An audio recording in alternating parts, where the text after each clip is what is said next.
Everybody, this is on here, and I'm coming to you with this month's video. Sorry, I need to take that out for a minute. Getting a bit of an echo in my ear there.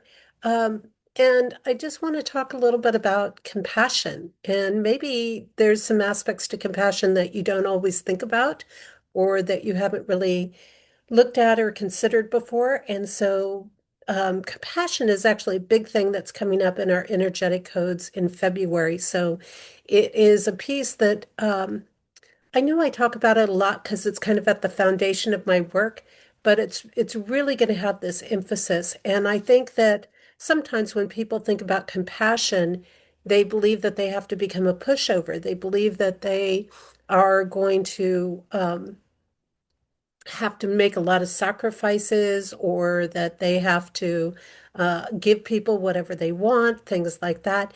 But that's not really the case when we look at compassion. And compassion actually has a lot to do with learning from our experiences. It is about gaining wisdom. It's about learning how to be successful in our different experiences and to um, be caring when we are going through this learning process, whether we are going through it ourselves or whether we're observing somebody else who is going through this learning process, and to help people kind of get through some of that in a way, using our own experiences, our own wisdom, our own knowledge, but then still allowing people to get their own experiences. So, in other words, when we're doing compassion, we're really not doing everything for everybody else in that process or that path of things. Compassion, when we look at this, is has a lot to do, and especially as what we're looking at for February of 2026, has a lot to do with helping those who struggle. And for those that are wondering about my work, what I do is I'm an energy mentor. So I understand energy currents, and I put this book out every year, The Code Journey, and every year there's a new edition that comes out. So please check that out on my website, compassioncodes.com. Um, and pick up a copy for yourself. It's like a daily guidebook. It's a spiritual almanac. It's got all the energy currents throughout the year and the months and the days and all of that stuff. So it's really centered about learning how to live a more compassionate life while working with the energy currents and being in the natural flow and holding that natural divine connection to God, divine source, whatever your term is, for that energy. And when we start looking at compassion, this is a process that calls for us to be in discernment. It calls for us to really understand who is in need, to really understand what struggling is about, and not just not just be taken in by everybody who says, oh, poor me, woe's me, I can't do anything, or I need some help, or this or that. We have to learn between who really needs something and who doesn't. That's one of the big learning processes that we find in compassion, right? And then really recognizing that when somebody is truly struggling, we shouldn't just turn our back and ignore them. We shouldn't just turn away and go, oh, well, that's their problem to deal with. If we have the ability to help them, obviously we want to step in and help them. But when we come into the space of compassion and we actually are working in this compassionate way with people, we're actually working from a space of compassion, what happens is we are opening our heart and we're opening the heart energy when we do that. And we are helping those who, in this month in particular, in February of 2026, and this applies obviously to other times as well, but a lot of times what we're doing is we're helping those who have or represent an aspect with us or that we've been through. So maybe we have been through not having enough food, or not having enough home, or losing an animal, or having injuries to deal with, or whatever it is. And so when somebody comes along that's in that position, it kind of opens our heart up a little bit more. It's like, wow, I can really feel for that person because I know what it's like to be in that position. I know what my struggles were like in that position. And so a lot of times what we do is people will come across our life who are in a position who need help, and maybe they either maybe we've been through that experience so we can relate to them, we have the ability to connect with them, or maybe they represent a fear within us, or maybe they represent some aspect of ourself that hasn't been completely addressed or taken care of. For example, somebody who's starving, maybe there's something in us where we are starving. That might not be for food, but it might be for love. That might be for quality relationships. That might be for friendships or for something else that we're starving for. So somewhere, a lot of times when people cross our path, it is because there's a connection for us in there. And it's always powerful, I think, to kind of reflect and go, well, what is this connection about? And I know in my own situation, sometimes there are things that I can't do for myself, but I can give them to somebody else, which is kind of ironic because a lot of times usually we're giving what we have an abundance of, right? In there. But I think of that when I work at the shelter, and sometimes it's like I can give those cats comfort when I'm working with them. I can give them some ease. I can give them some reassurance, even if I can't always give that to myself, or even if I don't always have that coming in for myself. But that giving to them also cycles around to me, because what I find is even though if I can't get it in certain ways, it will show up in other ways. And then people will come to me and they'll offer something up that will be helpful for me along the way or help me to get through my situation. So it does have this sort of coming around. And I think it's important to find, well, where is that connection in there? What is this person reflecting to me that is needing help right now? Why is that opening my heart so much? And again, a lot of times it's just like if somebody's been abused, if they've been in abusive relationships or situations or been through trauma, whenever they see somebody in trauma or they see somebody being abused, it really opens the heart wide up. And it's like, oh my gosh, I know what that's like. I can identify it. It's just like if you've been through abuse, you can identify somebody who's in abuse. If you've been through homelessness, you can identify somebody who's homeless. Whether they really display that or not, you can identify it. Um, Another thing about being in compassion when we're working in the space of compassion, and again, a lot of times this is not about just doing things for people. It's not just about um, coming in, stepping in, taking over their life and going, okay, now I'm going to do all these things for you. Because part of compassion is it's really important, again, to let them get those experiences on their own. They need to create some of their own successes. So it's like I can go to the shelter and talk to the cats, but they have to start taking the steps themselves to be able to trust me or other people so that they can move into having a good home. They have to come out of their shell. And those are steps I can't really take for them. They have to do it. And I don't want to coddle them too much because if I do, they won't build their strength. And people are the same way. If we coddle them too much, if we make everything too easy, certainly we want to be sympathetic to what they can handle. But at the same time, if we make it too easy on them, then they don't develop the strength that they need for the successes and getting what they need to have and standing strong on their own. So when we start to think about there's so many layers of learning, right? There's so many aspects of learning when we talk about compassion and really looking at where are somebody's needs. Like what we think might be a great gift for somebody might not be a great gift for them. It may not really be something they're interested in, not just because they're in a hard time or a challenging situation, but they may not really be appealed to the same things that we are. So we think we might be giving them some great gift in some way. We want to sometimes really double check with people. Is this something that you would enjoy? Is this something that you would want? Because even though things can be nice to have, it doesn't always make them enjoyable. And I learned that more and more in my experiences, like even things that were enjoyable, say 2, 3, 4 years ago, I really don't enjoy them now today. I don't get the enjoyment out of them. I could appreciate them, but I don't really get enjoyment out of them. And I find there to be a difference there. But when we're in the space of compassion and when we're working compassionately with other people, what it does is it keeps that God divine source alive. And when we are nourishing those people who are struggling, that energy becomes naturally activated.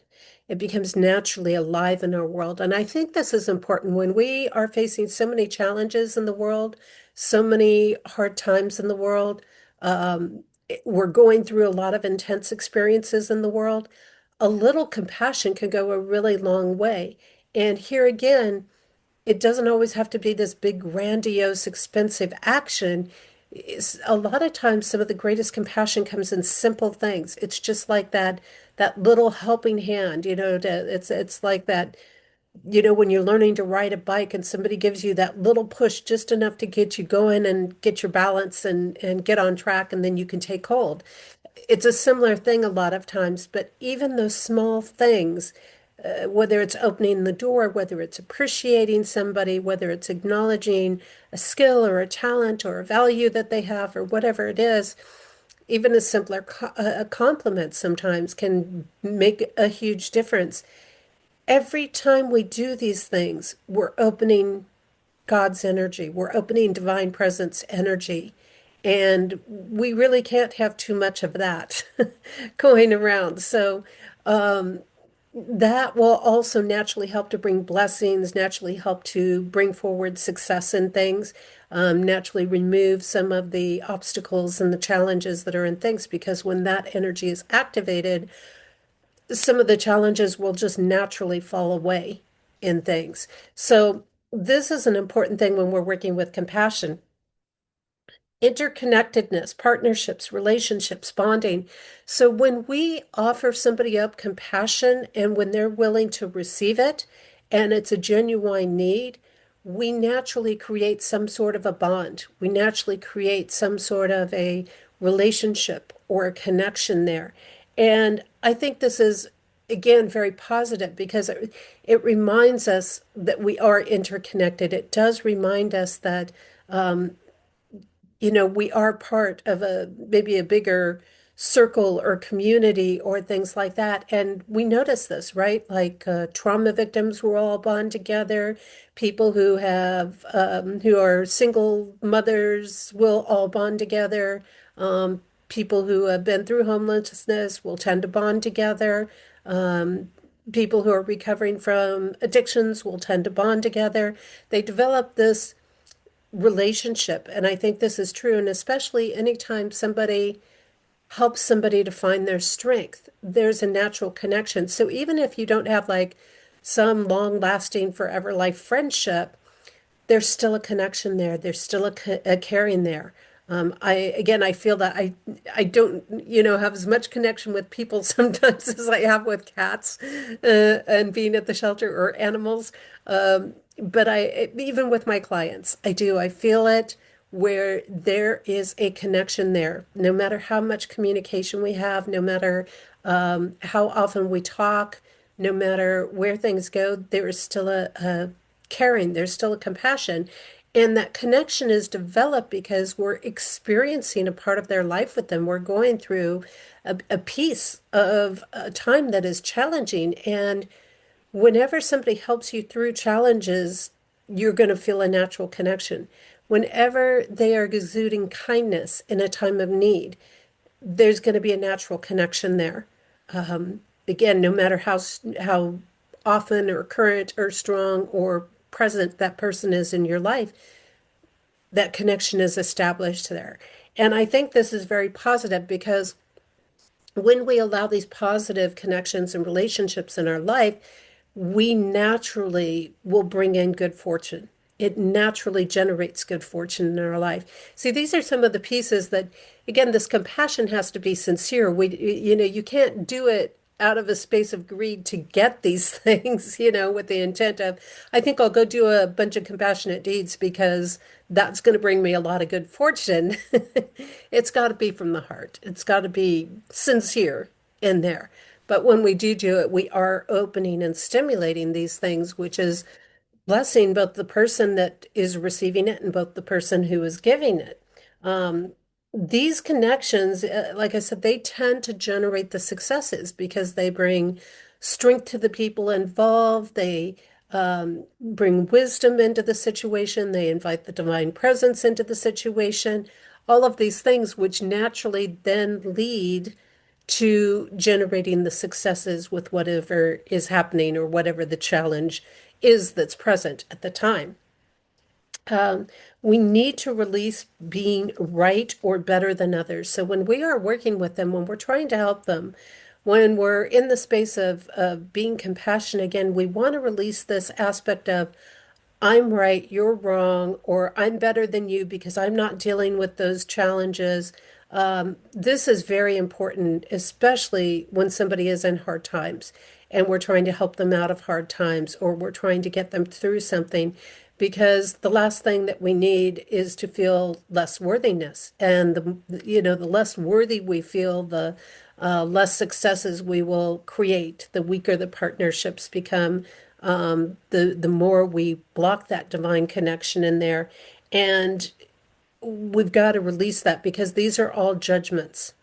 This right, wrong, better than are all judgment components or judgment aspects that become present. And a lot of times people will judge somebody in hard times and they'll say, well, if you had done this or, if you hadn't taken this path or this choice or stayed with this person so long, you wouldn't be in this position.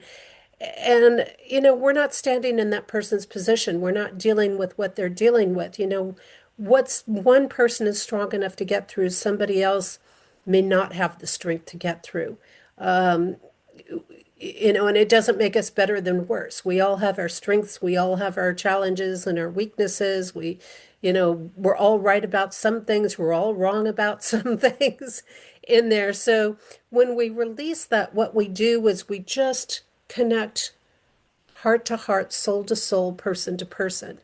And I find this really important because connecting in this way, it again helps people to take hold in their challenges. It helps to build their strength because most of the time when people are in really hard challenges and they actually need help and they actually need compassion from people, um, they're already struggling enough with a sense of failure, with a sense of being less than other people, with a sense of not being capable, um, already dealing with insecurities and a whole variety or range of emotions that are going on. Chances are they've already beat themselves up 20 times over what you're already doing to them. So we don't need to add to that with superiority pieces. We don't need to add to that component of things. Instead, we just need to treat people the same. I remember back in the day when Jesse was younger and, you know, got off track sometimes. Went to a few Hollywood parties because that's the area she grew up in.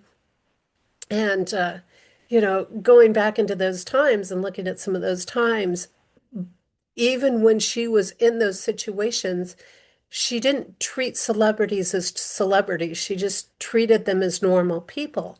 And it used to upset people because these celebrities would talk to her because half the time she didn't even know who they were, for one. The other half of the time, they were just people to her. Like she couldn't see the point of just being like that fan and gushing over people and all of that. And being in the modeling industry, being in that industry to a certain extent, not on a large scale, but in a small scale way, it was like one thing she always wanted to respect was a certain amount of privacy or a certain amount of just normal life for people, which is part of why she didn't push to go bigger into it in her 20s and when she was in that scene and in that area. And so just treating people as equal, and it changed the whole game, because they would love spending time around her because she would just treat them like a normal person. Likewise, she would just walk up to homeless people sometimes and just be like, "Hey, you want some food? Here's some food," like she didn't treat them as less because they were hanging out on the store front or whatever. It was just like, "Here, you want this or you don't want this," or it was just people. And that's part of what people loved about her was that component, that heart component. So we really want to consider that and break down that sense of being right or better than others or deciding for others. Here's what you should have. Engage the person that you're helping with, would this be helpful? Would this be beneficial? Would you enjoy this?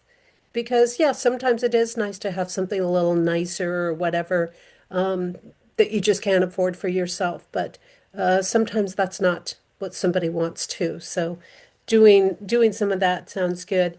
And then harmonizing. And harmonizing with others brings this component of wholeness around. Again, realizing that there really is somewhere a connection, a relation, a piece of them that is in you and a piece of you that is in them. So if somebody is successful, they can be that piece of success or reminder that it's possible. If somebody is not there, it's that reminder that no matter how successful we are, we could be in their shoes in any day. And I see that happen a lot, especially where people judge people for the situation they're in. If they make a lot of assumptions and they don't really know them and they don't really know what they've been through or haven't walked their shoes, then they tend to take for granted what they have, and then the next thing after these judgments are made, they're finding themselves in hardships because of those judgments being made. It sets those energy patterns in motion.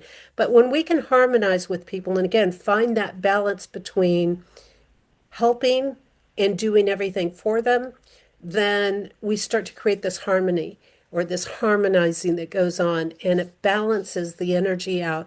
And when that energy balances out, then we can come into the wholeness. As we come into the wholeness, again, we're inviting that divine presence in, we're inviting God energy in, and we are opening the doors for success and opportunities to come through. And then there's another piece that people don't always know that is connected with, interestingly, compassion energy, or with this type of energy dynamic that's present, is the nervous system. The nervous system is heavily connected to giving and receiving compassion. So when we look at this and we are giving compassion to other people, we are literally strengthening our nervous system. So when we kind of feel like a wreck, ironically, one of the best things we can do is go do some act of compassion because it actually starts to regulate the nervous system. But likewise, if we don't have a lot of compassion in our life, if we're not giving it or receiving it when we need it, the nervous system breaks down. And of course, when the nervous system breaks down, we become weaker. The challenges tend to get bigger. It's harder to handle things. It's harder to deal with things, so on and so forth. So there is a little literal physical impact in the body that hits the nervous system. And of course, the stronger the nervous system is, actually, the stronger people tend to be mentally, emotionally, physically, and a lot of different ways. So we don't think about this connection, and especially people who have been through trauma, especially people who are struggling, they need to be able to give and receive compassion. And sometimes when people are struggling, it's very hard for them to receive that compassion, but it's very important that we reinforce this because, again, when we strengthen that nervous system, it helps to pull us out of some of the victim energy. It helps to rewire literally certain things. And of course, the nervous system just branches through the entire body. So when you talk about it, it's regulating a lot of other systems in the body. It's regulating a lot of the organ functions in the body. It's regulating some of the brain functions in the body. There's so many things that the nervous system connects with. And again, it also regulates things or connects with things like our confidence levels, our beliefs, our sense of hope, our sense of optimism, our enthusiasm, our desire to do things, and all of that. So I'm hoping I've showed you maybe a couple of more layers of compassion that you don't normally think about. And I hope you will think about them through the next month and just stop. Even look at the simplest things, whether you do it, pay it forward, whether you go donate some time somewhere, that can be your food bank, your local clothing district exchange, your soup kitchens, your churches that do community suppers, your shelters, your animal shelters. Even if you're not donating time, maybe you have some blankets that you have no use for anymore, or old towels that you don't care about anymore. You're ready to throw them out. Well, a lot of the shelters can use those, or there's so many ways to be compassionate. Just hold the door open for somebody. Just tell somebody how nice they look that day. Um, as long as it's sincere. And then, of course, there are the bigger scales of compassion, and it's not just humans, it's animals, it's our environment, it's, all the way across. It's anything that is a truly caring act, and not just caring because we think it's caring, but that is actually helpful and useful for somebody, that is actually these acts of kindness in there. So, I hope that will help you hold a great focus. I hope that shines, again, some more light on it. Don't forget to like the channel, like the video, subscribe to the channel.